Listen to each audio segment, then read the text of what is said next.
Well, good afternoon. We'll get started. So welcome to the latest in the Deckhive Introduces webinar series.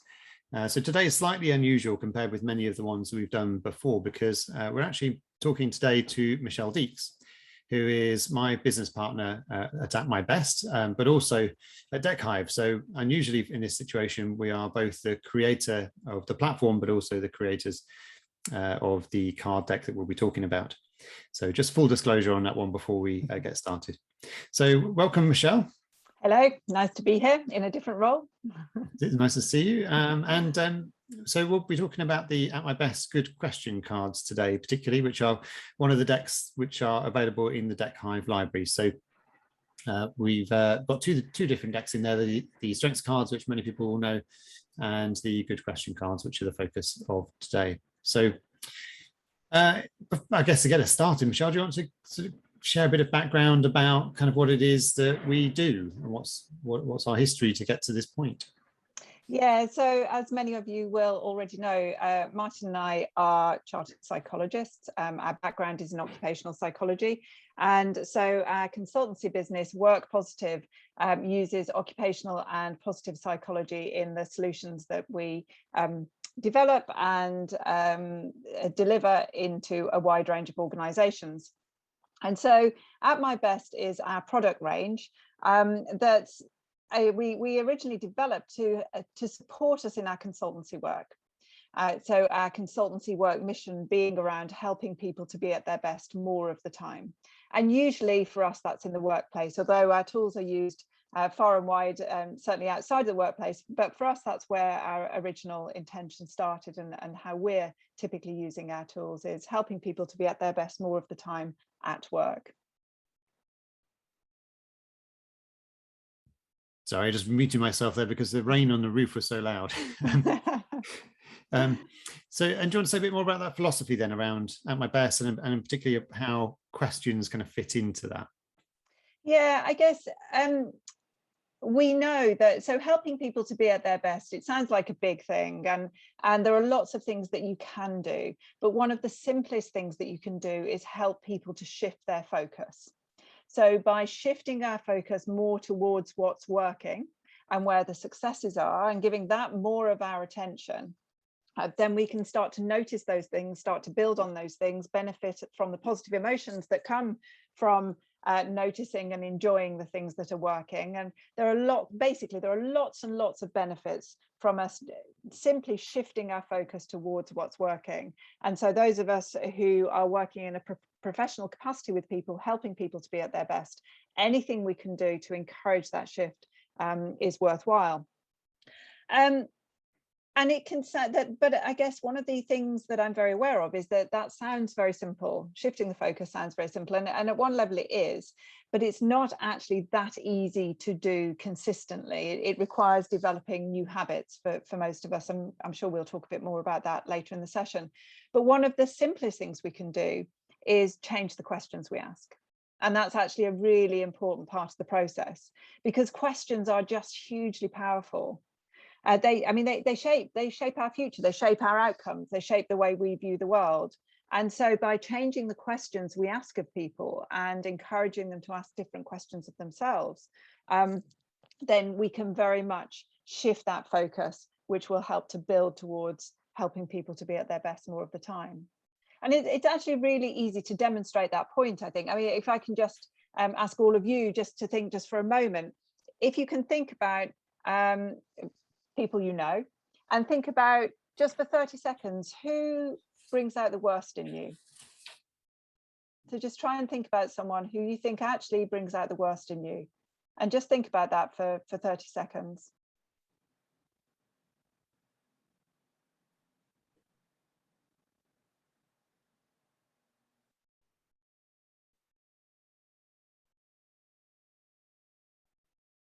Think about why. What is it about that person, what they do?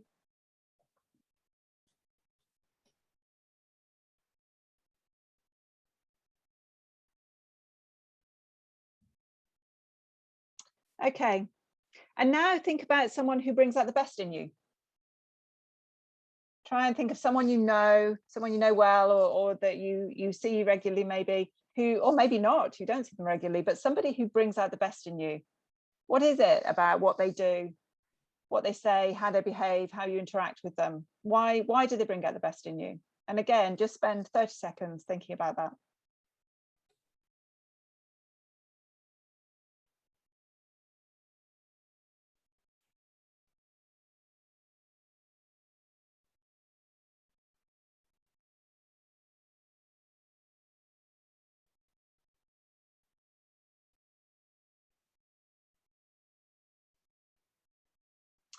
Okay, that's a very short period of time, but well, it'd be interesting if anyone's got any reflections, please put them in the chat. But I might challenge you to think about, how did those different questions make you feel, and your responses to those questions? Because I would pretty much guarantee they led to a very different emotional reaction in you. And that's just by me changing the question I'm asking.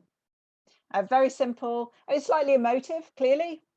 That kind of question isn't it? I'm asking, I'm encouraging an emotional response. And I think it's very easy to get one just by shifting the question I ask. And our emotional response, we know, shapes our behavior, and the behavior we take shapes our outcome. So that's a very simple illustration of how questions can change how we behave, and then change the outcome that we get at the end of the day. But it's not just those emotional questions that do that. So I can take what is seemingly a very rational process. I can review a project, something we all do fairly regularly. I'm sure you get to the end of a project and you take time, maybe with the team you've been working with, to review that project. And even in that kind of very rational situation, then the questions we ask shape the outcome that we get to. Because if I spend that review meeting talking about what went wrong, where the problems were, how we can minimize the risk next time, where the gaps were in knowledge, experience, and so on, then that gets us to a very different place to if I'm asking questions like, what went well? What strengths did we demonstrate on this project? How can we replicate the successes from this? What were people really proud of? What did you really value in the rest of the team? Very simple change in the questions I'm asking can lead to a very different outcome. And you can just imagine, can't you, as some of you I'm sure have probably done this, where you have that review meeting that's all focused on the problems, and what are the actions that people go away with in preparation for the next meeting, the next project like that, versus what actions do you go away with when you've gone through that review of what went well, and successes, and what people have been proud of, and so on. Just the outcomes and the action plans that come out of that are very different, let alone people's emotional reaction and engagement to it. So I think we know that questions are hugely powerful, and for many reasons, because of the emotional response they generate in us, but because of the outcome, the changes to our behavior. And so we've been interested in questions for a long time, and we'll come on in a minute, I'm sure, to talk about the question cards more specifically, but we've been really interested in them and how they can shift from an individual perspective, how we feel, what we do, and so on. But not just that. One of the things we've become increasingly interested in over the last few years is, how do we strengthen connections within teams, between people, the importance of relationships in the workplace, and to helping us to be at our best. And there's no doubt questions really come to the fore there as well. You know, questions are a way that we connect with other people, aren't they? They're a really important part of how we build relationships and how we strengthen connections.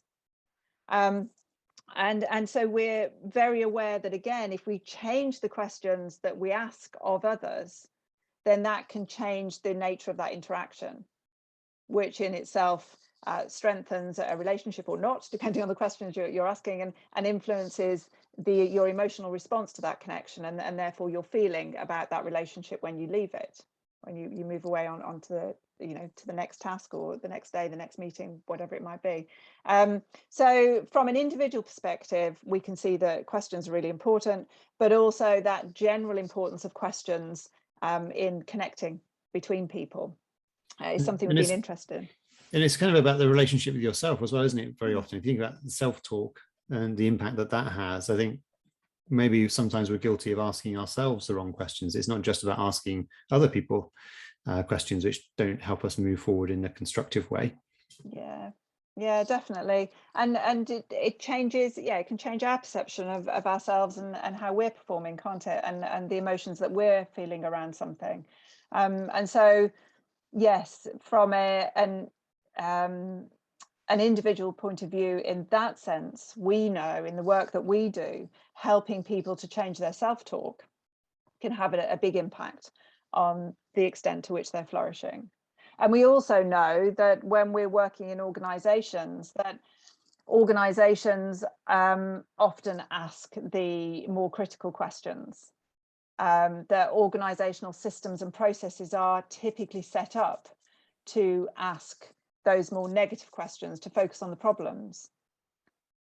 Because organizations are often looking to minimize risk and to reduce the occurrence of mistakes, and so that becomes the focus, and you can understand why that becomes the focus within within the manufacturing process, or within the review process of whatever's going on in the organization, the sort of heart of the organization in terms of the technical content of it and what it's producing.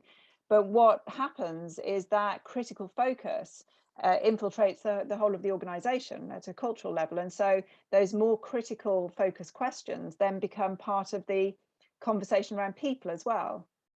We've talked quite often about looking at HR within organizations and the policies and systems that exist within HR functions. And they're typically things like, the complaints process, and underperformance process and things like that. It's all about minimizing risk, reducing mistakes. That you very rarely see, the helping people to be at their best process or policy. You don't get that side of the coin. We don't look at those things. And so even when we know, and organizations talk a lot about helping people to achieve their potential, a lot of what's actually going on at a systemic level is around minimizing mistakes and reducing risk. So do you want to say a bit more about the cards themselves then? So why did a deck of cards kind of add something to the world? Why was it a good idea to create them? Well, we thought we'd had the strengths cards obviously for quite a long time. We were using questions a lot in our work, and so we thought there was a role for a set of question cards because, as I said right at the beginning, it sounds really simple to change the questions you ask, but it's actually a really difficult thing to do consistently, and to build a new habit. And so what we wanted to do is we wanted to create a deck that would help people to, I suppose, build their library of questions. It's fairly easy to think of 2 or 3 off the cuff and more appreciative questions that you can ask, but we wanted to explore the range of appreciative questions you could ask, and that took that different approach. So we saw the deck of cards as a way of doing that, as a way of broadening people's library of questions. And of course, we've just got 48 questions. There are lots more. It's a start point, but helping people to see the different ways you could be asking questions. And we also wanted a tool that professionals could use in one-to-ones and also in groups. But we also could see the benefit of having something that people could use on their own without professional input. And that's been a real difference for us between these cards and our strengths cards. The strengths cards, they need a bit of explaining and so on, whereas the good question cards stand alone. So we use them, and we know a lot of other people use them as a way of helping the people they're working with to build the habits. So we know managers and leaders who have the deck of cards sitting on their desk, and then they take a question out each day and reflect on that question or challenge themselves to ask that question of somebody else. So it's starting to build those habits around asking different questions or sharing the question with the team.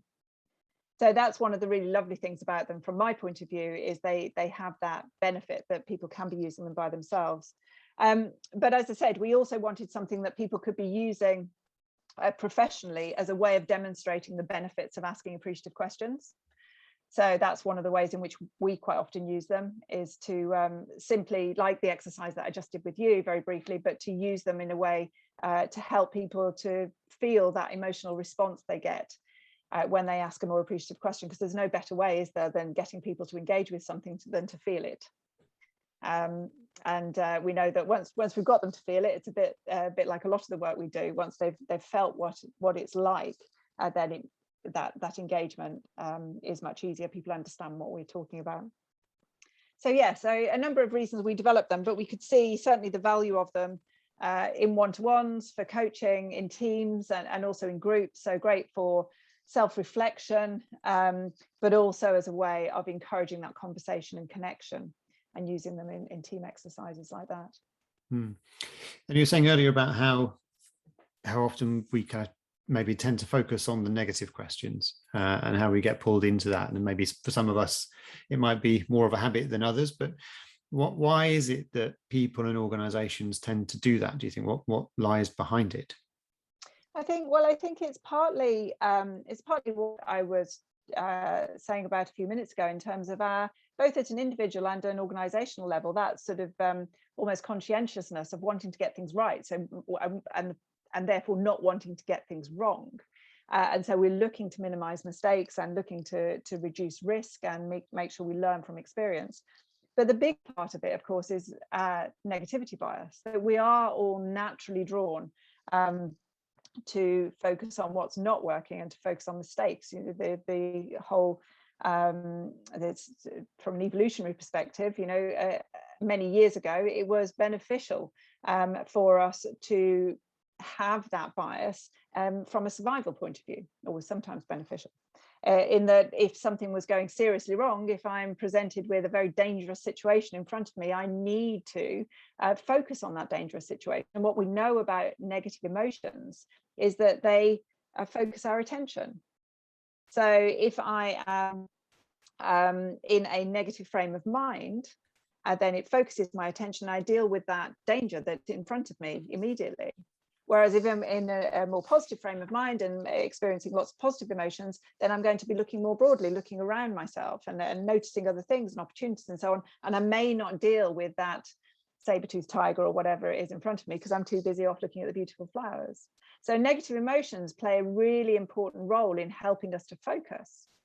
And so it's a survival thing that we have this inbuilt negativity bias, and negative emotions tend to weigh more heavily on us and stay around for longer because of all of that. But obviously, a lot of the time, day to day these days, we're not talking about survival. We're talking about the fact that we're a little bit irritated that the bus is late, or that colleague's been a bit loud in the office, or the Wi-Fi isn't working, whatever it might be. And focusing on those things isn't going to get us anywhere. That negativity bias isn't benefiting us in those situations. So whilst negative emotions remain very, very important, and we definitely don't promote the suggestion that we should be trying to rid ourselves of a negative experience or negative emotion or negative thoughts, there are times when those are very important. But there is no question that most of us, most of the time, will benefit from shifting the focus towards what's working. And that balance, there's been quite a lot of research, hasn't there, around what's that balance of positive to negative emotions that we need to be aiming for. Now, some of that's been quite controversial, some of that research, some of you will be aware of that. But basically, it is what the research is very clear about, is that we do need to be experiencing more positive emotions than negative to achieve that balance, and probably somewhere between 3 and 5 positive emotions to every 1 negative is where we then start to flourish. I do think it's really important that one is still there. There's still the anchor of those negative emotions. I can see Nicola's just commented on that. We need to know where to mindfully put negative emotions in their place, and we do when to put them in their place. And that's right, isn't it? They most definitely have their place, and it's about being able to manage that. But that shift towards positive emotions is really important, and the questions we ask is often the start point, because the question then leads up to the follow-on thinking, follow-on behavior, which then becomes a bit of a cycle and can generate more of those positive experiences and positive emotions. And even when people are expressing negativity to us, particularly in a work context, I guess, but I'm sure more widely as well, then it is helpful sometimes to think of a different question, isn't it? About what is it that person actually wants. So can we position that in a positive way rather than just kind of identifying with the negativity? So there's a phrase we often mention, isn't it? David Cooprider often talks about in his talks around appreciative inquiry, which is that behind every cynic there is an unexpressed hope. And I often think the questions are kind of a way to kind of get behind that, aren't they? If you can find the right question, then you can open things up so that you can turn that negativity around to identify what is it that that person or that group actually wants to achieve, because we all want to move forwards in some way. Yeah, most definitely. And we often can do that, can't we? And if we can catch ourselves about to ask that negatively framed question, then it most definitely is worth thinking about, can we reframe that? Because reframing it to something that is more positively focused or is more appreciative not only has that benefit of all the benefits that we've just talked about, but it can draw other people in. And particularly in a work context where we might be trying to encourage a team to be at its best more of the time, then if we can draw people in to our vision of that future, that to Martin's point of the unexpressed hope, if we can work out what that hope is and where we're trying to get people to ask that more positively framed question, can help to bring people with us. And that again is partly our emotional reaction, different emotional reaction to the positive versus the negative. What we want to do is we want to open people up, don't we, to see the possibility and the opportunity, and to connect with us and come with us on the journey, to help us to be at our best. And again, if we're asking lots of negative framed questions, people can become quite defensive, understandably, and we close down, because that's what we do when we're in a negative frame of mind. We sort of draw inwards, and the questions we ask can influence that, to what extent people are doing this versus, yeah, let's talk about this, let's explore it. So should we take a look at the cards themselves, just to talk through the structure? So do you want to, just talk us through what we're looking at here?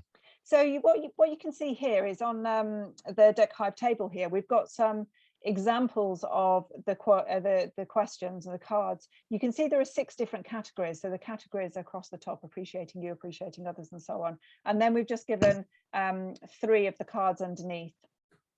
There are actually 8 cards in each category. So we'll talk in a bit the different ways you can use them, but you can see that we've color coded them, and you can see that we've numbered them for those people like us who want to be able to put them back in order. So obviously these exist as a physical deck, as a printed deck of cards as well. So when you're working with them in that kind of way, then it can be really useful to have the colors and the numbers. What about the background to kind of how the categories came to be? Was that sort of a deliberate attempt to put structure on the questions from the outset, or was it more of an evolution? It was a little bit of a mixture, but possibly more of an evolution, to be honest. We knew there were some things that we wanted to have covered. So we knew that helping people to appreciate themselves, appreciate others, think about their broader world, were all things that we used quite often in our work in terms of just our facilitation of things. So we most definitely wanted to include those. And the other categories sort of emerged as we went. We work a lot, as I'm sure many of you do, with people who are going through significant change. It's often a time when people are feeling challenged and maybe don't feel like they're working at their best as much as they could be, or the organisation they're working within is concerned that their ability to flourish might be being hampered by the change. And so we wanted to have questions in there that could address that specifically. And so we actually went through quite a long process. We had a huge number of questions that we started out with, that we sort of whittled down from. And then we went out and did some testing with people. And to start with, we didn't have, although we had in our heads that we wanted to cover all these different bases, we didn't put the questions into categories. And it was based on feedback that we got that we decided to explicitly do that. And I have to say, I think having now been using them for a couple of years, that was definitely the right decision. And the way you use them, you can choose to use them without referring to the categories, but having that ability to put them in categories can be really useful sometimes. Certainly it helps me sometimes to sift out very quickly the questions I do and don't want to be using, depending on who I'm working with. It's nice to have a bit of different color in the palette as well, isn't it? Yeah, definitely. Makes it a bit more visually interesting, I think. Okay, so how would you go about, or what are some of the ways you could go about using the cards, whether that's kind of in person or through a digital session through Deckhive? Well, lots of different ways. I think one of the simplest ways to use them is as an icebreaker. So whether you're working with people face to face or whether you're working with people online, then and whether it's one-to-one or groups, actually, one of the most frequent ways I use them is an icebreaker. And this is the sort of thing I would do, is I would take out a selection of the cards and put them on the physical table or on the Deckhive table, usually category side up, and then ask the person, if I'm working one-to-one, ask the person just to choose a card, flip it over, and then answer the question. And maybe just do that for a couple of cards. So if this is simply about me starting to build a relationship with a new coachee, this can be a really nice way to get into the conversation very early on. But you could also choose a subset of the cards, and you could do it at the end of every session or at the beginning of every session. Just get somebody to pick one card as to build the connection with the person, but also to encourage somebody to be in a more appreciative frame of mind, because we know that people learn and connect and see opportunities more readily if they're more in a more appreciative frame of mind. So if we can do that at the start of a workshop or the start of a coaching session and help someone to do that for themselves, because all too often people are sort of screeching to a halt, aren't they, outside their next Zoom meeting, and it's just they're into the next one, and it's getting people into the right frame of mind. Then that can be really helpful. And in a workshop scenario or a team scenario, you get those benefits, but you also get the additional benefit if you put people into breakout groups of them building connections with each other early on in a session. So that can work really nicely. And again, because you get the positive emotion that comes from asking and answering these kinds of questions, but also because you start to get the connected experiences.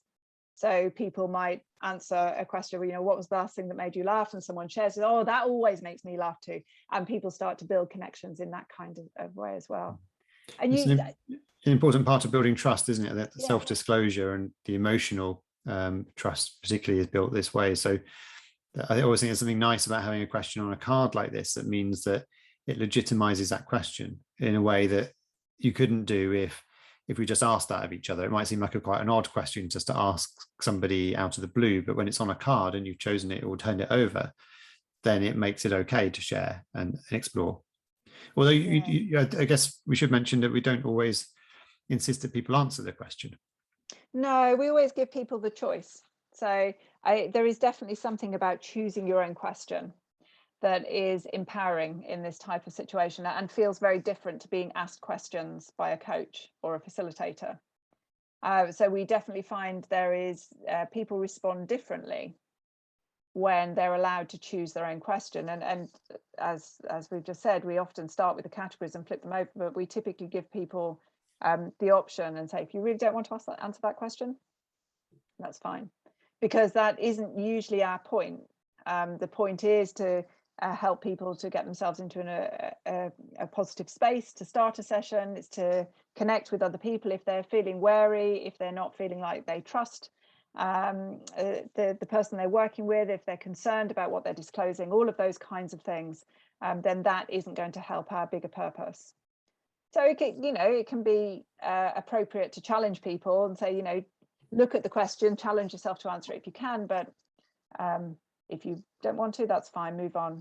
Let's pick a different question. And sometimes I will select questions in that I feel are more suited to the group, even if it's just for an icebreaker exercise. So I think you can probably see even from the questions on the screen, some of them might feel like you're disclosing less than others in responding to them. So we certainly vary the questions based on that as well. Yeah, and so I'm just showing how we can scroll through the whole deck and choose cards from there by dragging them onto the table, or you can flip over the whole deck and then choose a card kind of at random, although you can tell which category they're in, obviously, by the back of the card. But that opens up other ways to use it. So why would we tend to put some on the table rather than just let people choose their own from the deck like this? Well, again, we do both. So sometimes we just say scroll through the whole deck and choose one you would like. So it's about how much influence we want over which questions they're choosing. So that can often be one of the reasons we choose a subset, is so that we are managing that situation, particularly in a team or group situation. It can also be a very practical point.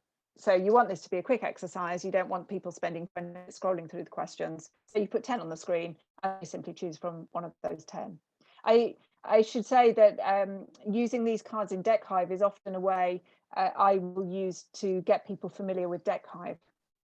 That's another slightly different reason for using them. So they can serve that purpose of getting people into that more positive mindset and building connections, but it's also a really easy way to use Deckhive.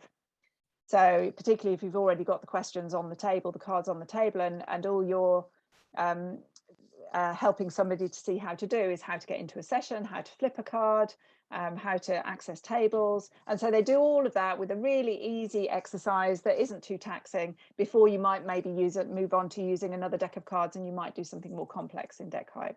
So they're quite a good deck for doing that with as well. So we have another activity on table 3, don't we?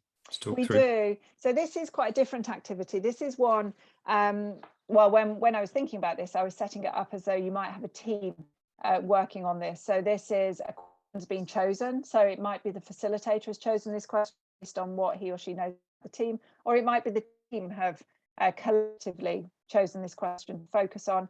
And everybody in the team has been asked to place a sticky on the table and to add their response to the question.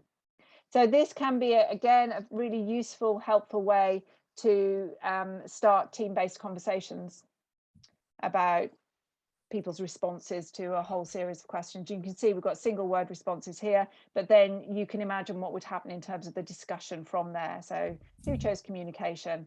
Explain why, and let's talk about how that connects to some of the other questions on there. The other responses on there, and starting to build up a picture in this situation of what the team thinks of it as its strengths. So and then where you can obviously go with that is a whole strengths-based conversation about how they're going to build their strengths, how they're going to recognize strengths in each other more, how are they going to make sure that people outside of their team understands what their strengths are. So one simple question springboard to lots of other questions and lots of other conversation, which is very appreciative in focus. That reminds me, one of the things that we've noticed about using these cards that maybe we didn't completely expect when we first designed them was around how having something on a card, whether it's physical or digital, somehow makes that question deeper and have a longer sort of dwelling on it. So although you can structure a session to go deeper and ask more questions, it's quite interesting, isn't it, that sometimes just that one question on a card allows people to go quite a long way in exploring that in a way that if that question was part of a conversation, you would move on. And yet it's on a card and it's been chosen and it becomes more deliberate and therefore takes you in somewhere different, somewhere deeper than it would ordinarily somehow. Yeah, definitely. And we know that writing things down has that sort of benefit, don't we? I guess it's the same sort of thing. And when the words are written down, as with that question, you can't change them in the course of the conversation. The question is the question. If we were just having a conversation, then between 5 or 8 of us, we may adjust the wording of the question slightly as we're discussing, or forget exactly the wording that we started with. So I think there's a lot of benefit to have it written down like that. And also probably a lot of benefit that one person didn't ask the question, that it's independent of the facilitator and the team. And I think that's part of why you get further faster, which is what we typically see, is that people might be far more happy to answer a question quite early on in a session that they would be less comfortable answering if it had been asked of them. Somehow having it written down, that disconnect from the facilitator, the coach, other people, allows people to engage in it sooner, I think, seems to be our experience. Okay, well, let's have a look at the fourth table. What's that we're looking at here? This is the last exercise that we're going to talk about here today, but this is where we've taken one category of questions and we've taken all of the questions from that category as a way of moving through a series of questions. And you can see, so this is the creating change one. I mentioned a few minutes ago how working with people going through change is something that we do quite a lot of. And so hopefully you can see how working through this series of questions can be something that can be really useful and valuable, and it provides more of a structure. You could just start with one of these questions and ask your own questions off the back of that, or encourage the individual to explore further. But taking people through this series of 8, you get a huge amount of data, a huge amount of information and reflection by doing this. And we would encourage people to add sticky notes in and to type into those, as Martin is just showing now. And that either the facilitator might do that, or the individual who is reflecting on the question might do that. And there are benefits to both of that, clearly. But having notes in the stickies has something that you can refer back to later that you've all agreed on, in the sense that you've all watched that being created in the session. So you've all observed the same thing, which is a little bit different to people writing their own notes. Maybe equally valuable, but it's different. And there can be a lot of value to having something that is saved, in this instance in Deckhive, for people to come back to later at a further session, and then maybe reflect a month down the line. What would happen if I answer these questions now? Do we come up with similar different answers? How do we feel about the answers we gave a month ago, and so on? You can see there are lots and lots of ways to go with that. And you can choose any, depending on the situation, you can choose any of the sets of cards. If you're looking to build somebody's self-efficacy and self-esteem, you might take the first 8. If you're looking to strengthen connections within a group or within a team, you might take all or some of the second set, appreciating others, and so on. So it depends on your purpose, depends on which subset you might choose, or you might even mix. You might have 4 of one and 4 of another. But that value of working your way through a series of the cards in some sort of systematic kind of way. As a coach, you might curate that. You might choose a series of 8 that you want someone to go through, or you might encourage the team or the coachee to choose 6 or 8 that they want to work through for themselves. There are lots of ways of working it, but there can definitely be value to that.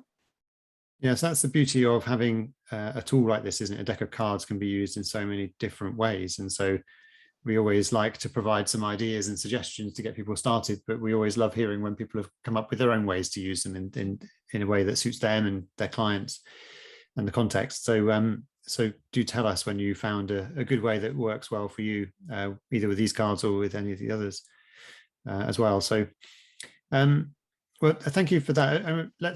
We'll come on to questions in a moment. Was there anything else you particularly wanted to cover that you haven't already said, Michele? I don't think so. I'm sure there were lots of other things I was intending on saying. So nothing that I can remember now. Okay. Well, some of them may come up with a question. So if there's a question that's eating away at you that you want to ask, then please just add it into the chat. While you're formulating your thoughts and adding your comments into the chat, then I'll just tell you a couple of other broader points around Deckhive and these sessions so that I don't forget primarily. So the Deckhive Introduces series is a regular slot that we have where we talk to creators of the different card decks within the Deckhive library, and we've done quite a few of them now. So on our YouTube channel, you'll find the recordings of all of the previous sessions.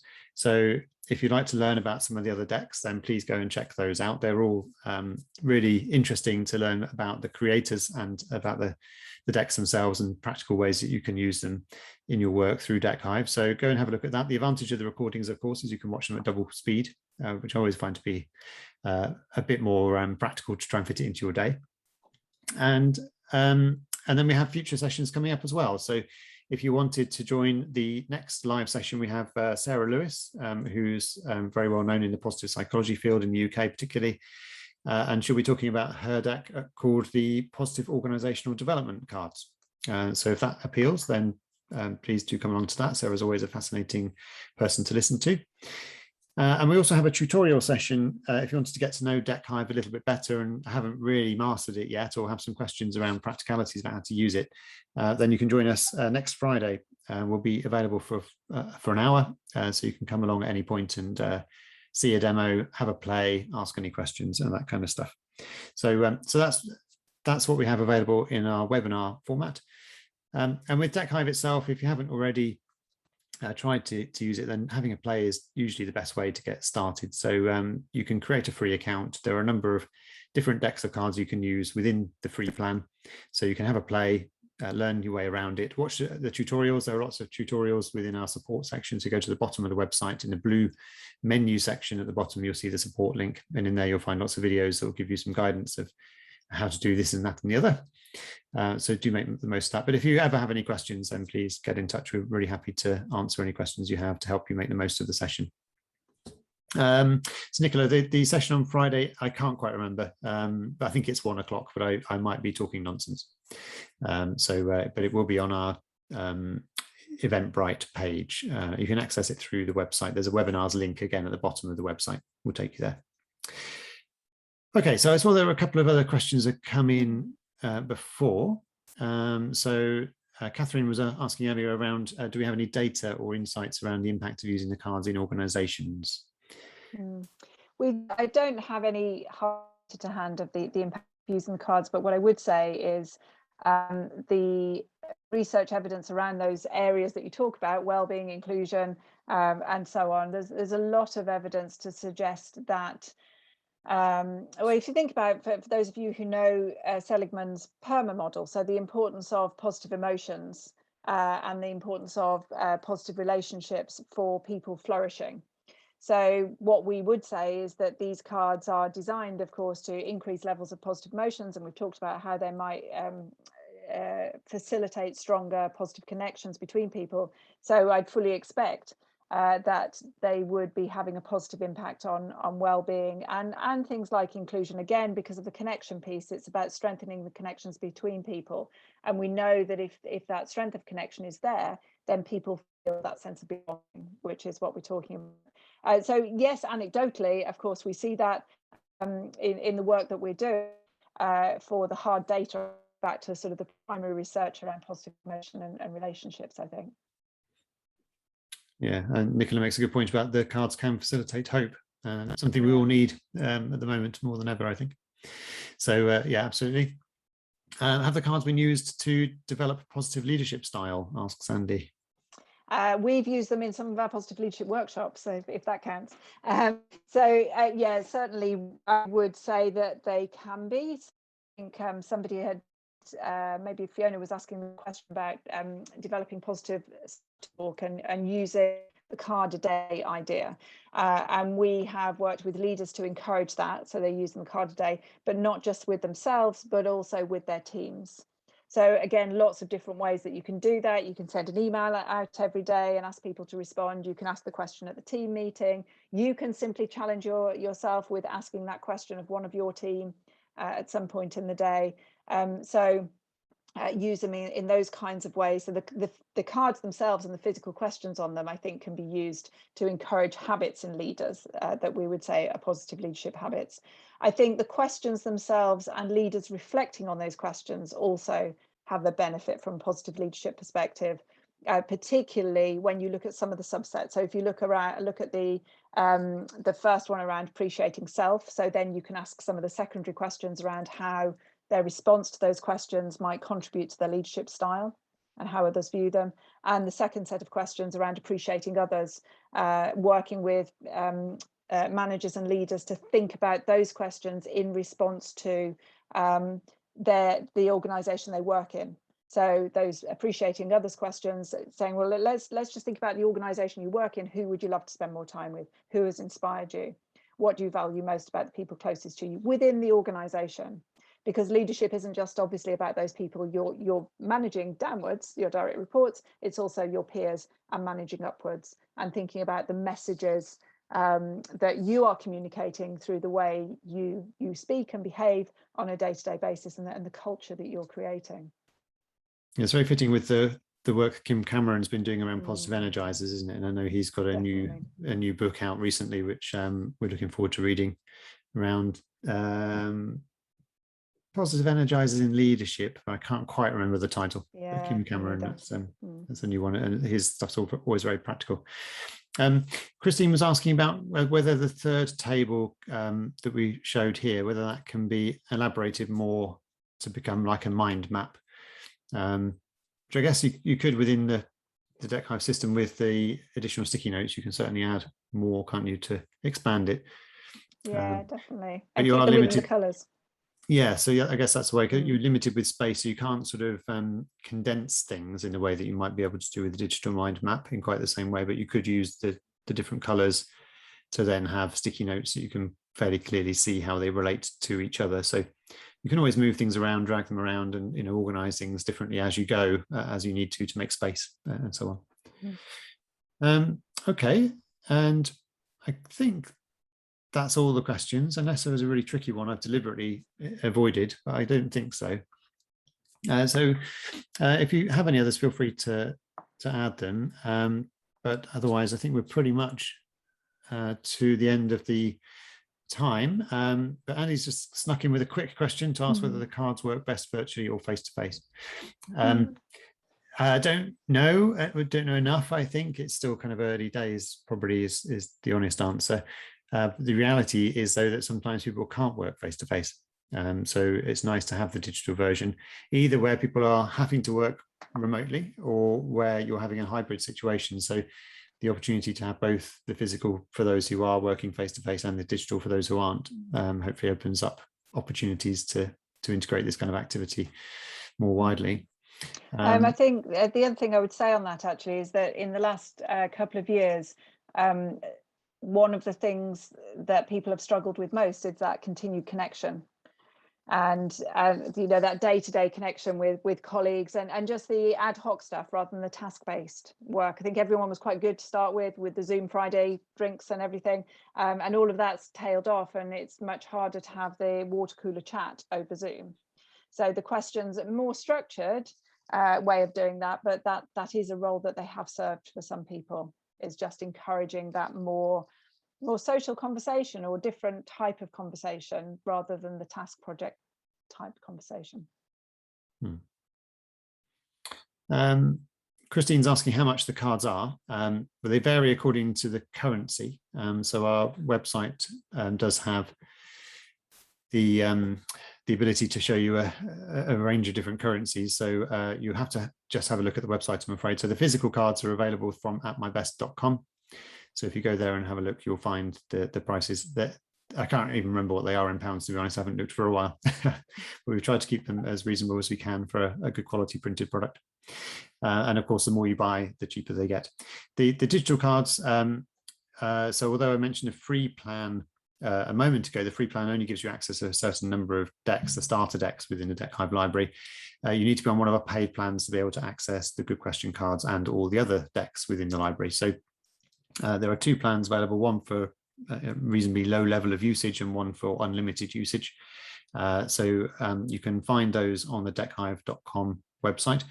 But for those of you who haven't already signed up to create your account or haven't subscribed to one of those plans, bear in mind that we have a code that we can share. Should we share that now, Michelle? Can we share that code? Is that right? Now? Yeah. So if you use the code AMB for At My Best, and put that in when you go to subscribe to the unlimited plan, just put that in the little box there, and then that will give you a free month. So it won't ask you for any payment information or anything at that stage. It will just give you the free month, so you can have a proper play and explore and get to know the system and see whether it's useful for you before you kind of start paying us money. So that's available for you when you need it. And I think that's it, isn't it, for now? So as I say, take a look at the other sessions that are in our YouTube channel, or join us for one of the other ones. It's been nice having you here this lunchtime, at least for our time in the world, it's lunchtime. But thank you for joining us. Thanks, Michelle, for being the guest on today's session. And we'll look forward to seeing you again at another session soon. I'll see you soon. Enjoy the rest of your day. Thank you.